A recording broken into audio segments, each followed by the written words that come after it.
Wagyu Gaming. Hey there broskies, hope you're all having a wonderful day. So Wagyu here and back with another Kingdom of Heroes Tactics War video. So before we begin with the stage 60 Tower of Arrogance normal, let me explain to you guys why I haven't released the Tower of Arrogance stage 10 hard. Okay, so let me show you guys instead of explaining. I am personally stuck. Okay, broskies, as you can see, this is like the second day of the Tower of Arrogance and I've already tried it like 16 times. And so far the best I could do was like 1/3 HP left of this boss. What's her name? Sia. She actually has a very good costume, if you know what I mean. So yeah.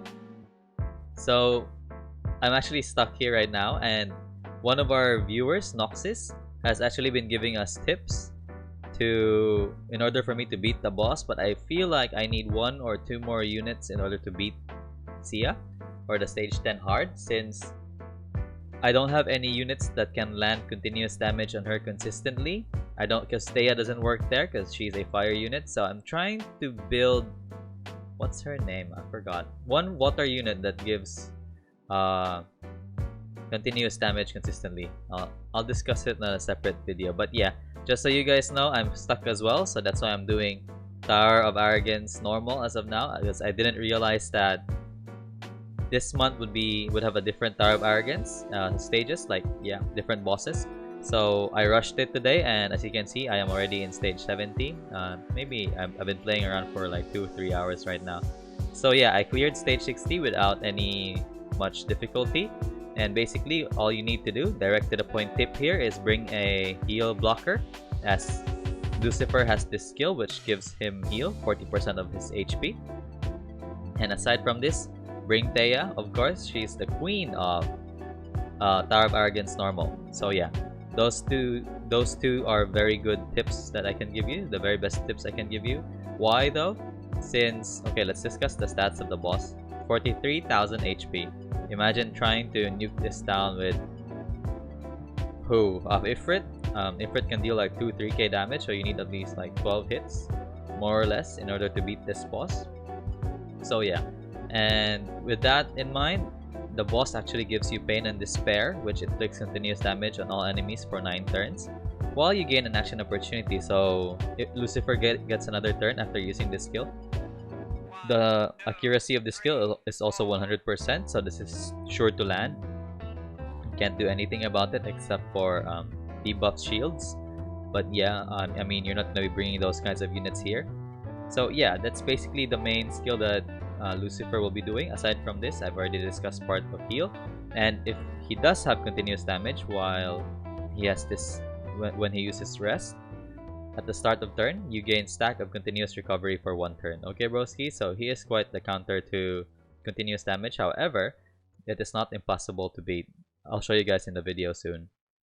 So yeah, these 2 skills he doesn't really use. So yeah, let's discuss it anyway.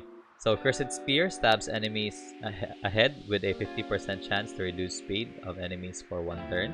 Additionally, you recover HP while stealing 1 buff. Okay, broski, so that's another heal for him and steals 1 buff.